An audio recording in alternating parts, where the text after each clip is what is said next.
Yeah, thank you, ladies and gentlemen. The channel again is My Take on It with Dr. Victor Basui.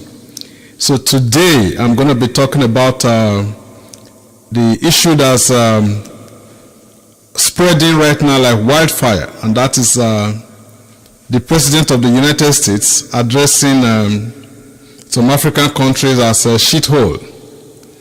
I will not blame the President of the United States as much as I blame our African leaders. Obviously, if things were okay back home, a lot of us will not be out here in the diaspora. They say east or west, home is the best.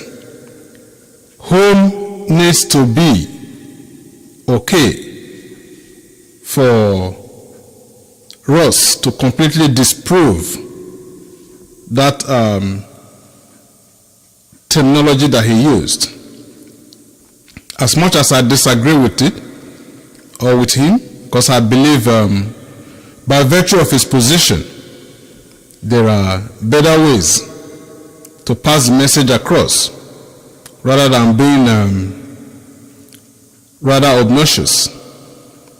But again, what do we expect? Trump is who he is. The challenge now is to our African leaders to wake up to their responsibilities. It is time for us to decide what we want. Do we constantly come out to fight these derogatory remarks, or do we wake up to fix our system once and for all? There are other third world countries that probably had their independence way after a country like ours, Nigeria. And they have done tremendously well for themselves. My concern is, or my question is, why is it taking us so long to find our feet?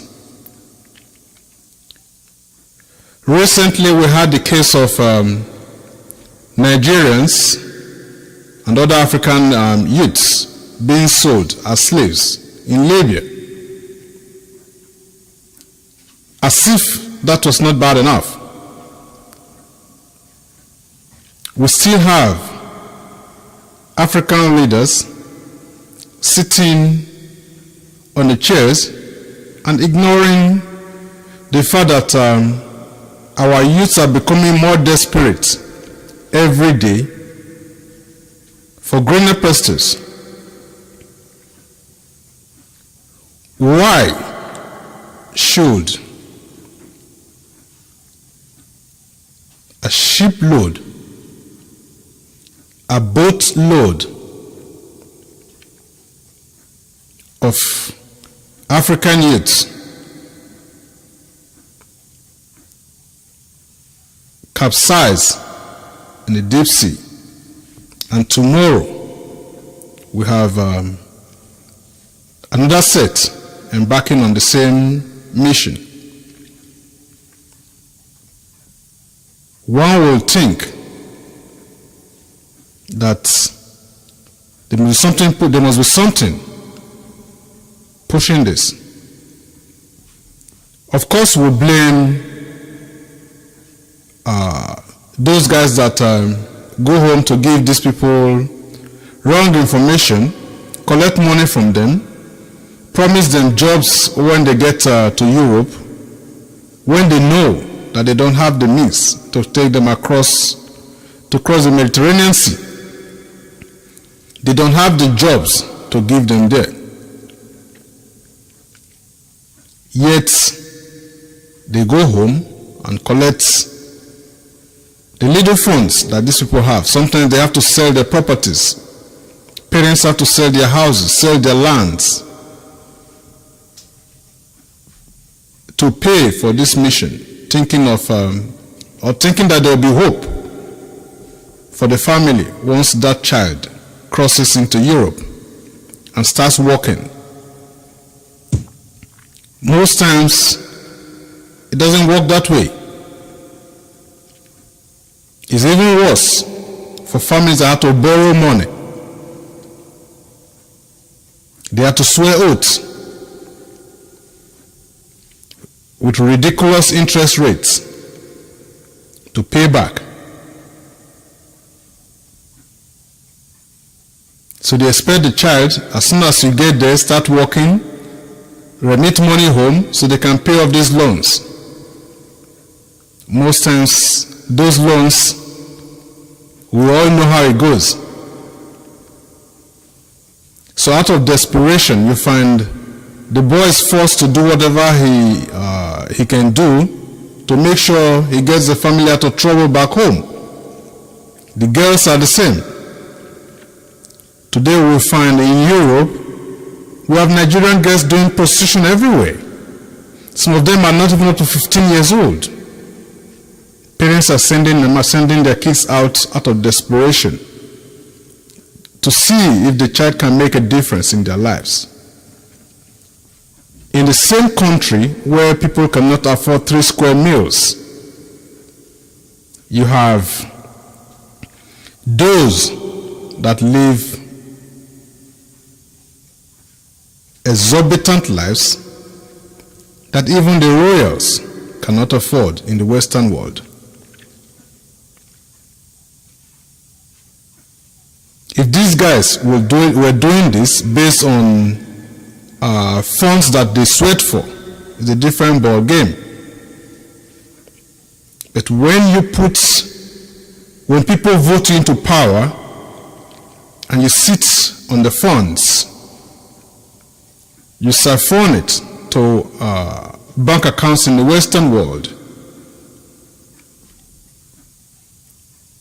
why the people that voted you in cannot even have 3 square meals. Sometimes I wonder how these guys sleep at night, knowing fully well that they are the problem that they are supposed to be solving. How do you explain somebody that has never earned $100,000 in his life? You get elected into a political position, and in 6 months, you're able to afford cars worth millions of dollars.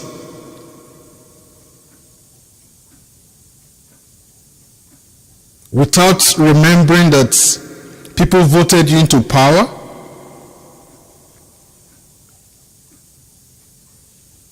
And it doesn't bother you if these guys are dying.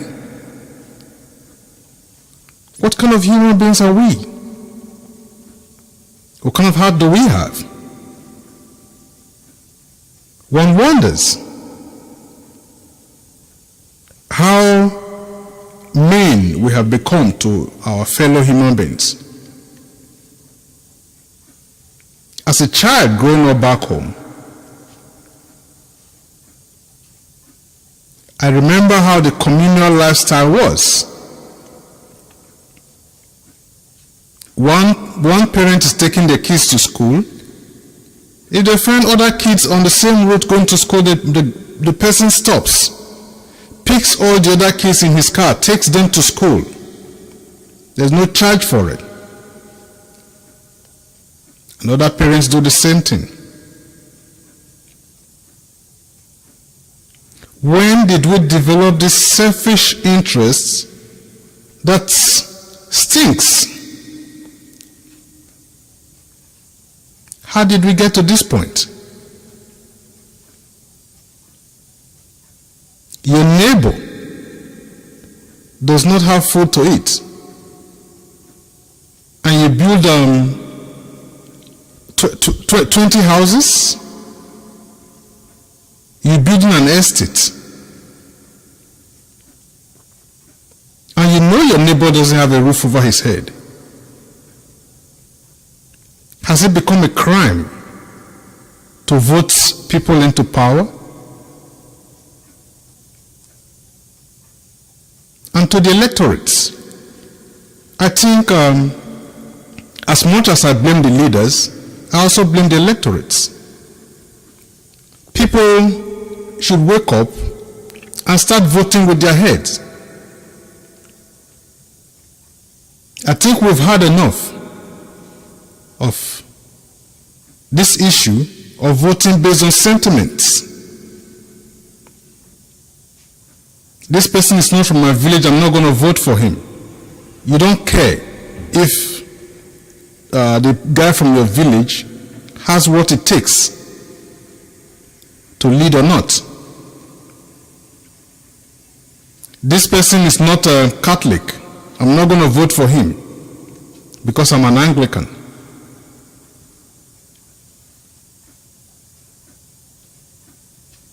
The other person is too light-skinned, so I'm not going to vote for him. The other one is too dark, he's too short. He's not a Muslim.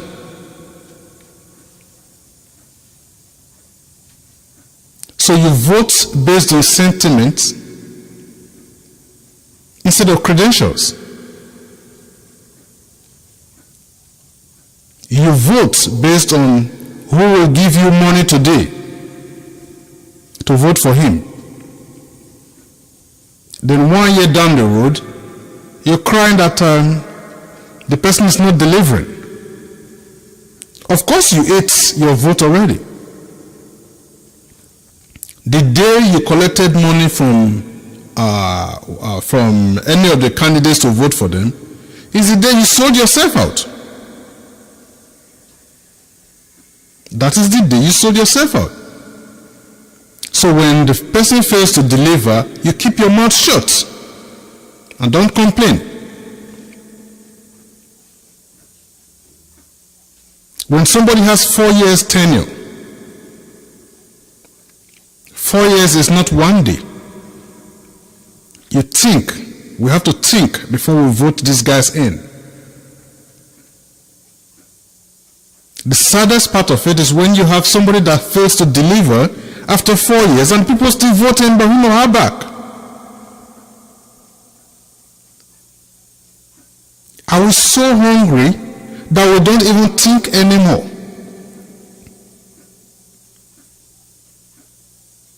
Four years in your constituency, the person has not delivered on one project or one promise, and the same person is able to win and be re-elected?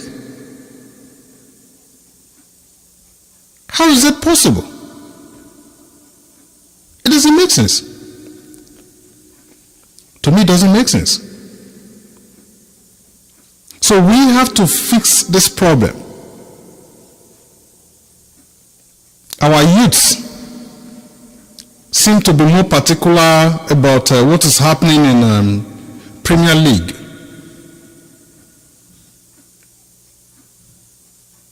People are more concerned about what happens between Manchester United and Arsenal, where their future is being played on a chessboard and they are used as pawns. I see in Nigeria, our president is 80-something years old, off the record, although he claims to be 75 or 76 as the case may be. And he's appointing people that are in their 70s, late 70s to 80s, into leadership positions. When is the time for our youths? They say the youths are the leaders of tomorrow. If it is fair enough to retire the average worker at 65 or 60 as the case may be, then why is it right for you to bring people that are 70-something and 80 years old to continue leading the nation? Where is the hope for the youths? We are bringing in all the retirees back to work when our youths don't have jobs.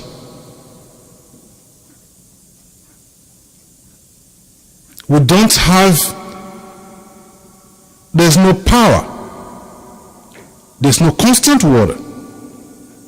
There's no security.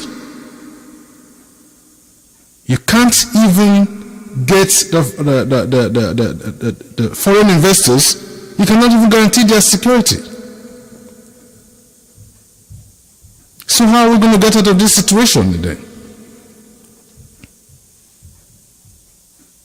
I think our youths have to wake up to their responsibilities.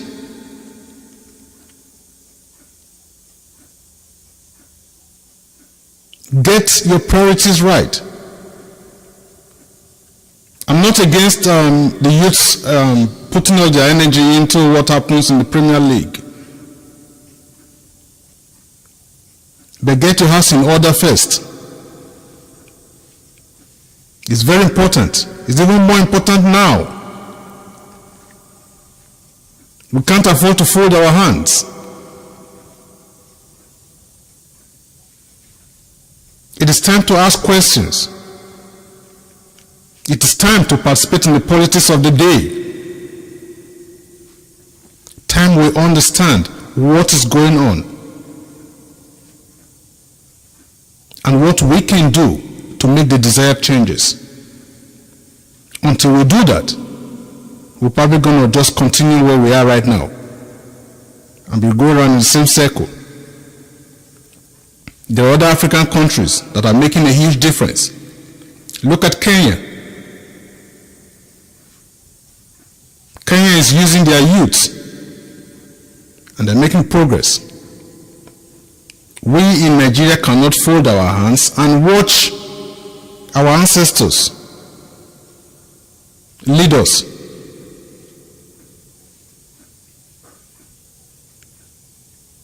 If in government establishments, once you're 65, you deemed enough to retire. That way you create room for the younger ones to continue. You can sit behind and advise them. But not for you to sit on the main chair. At 70, 80,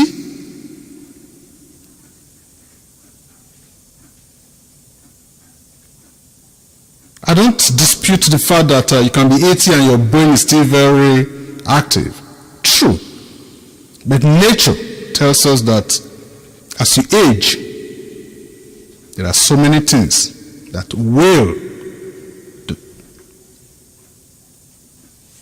go down. So ladies and gentlemen, my brothers, please, let's wake up and start fixing our country. That way we don't have to complain. Nobody will tell us that we're from Shituru country. Thank you, ladies and gentlemen. I appreciate you all. One love. Dr. Victor Bassi.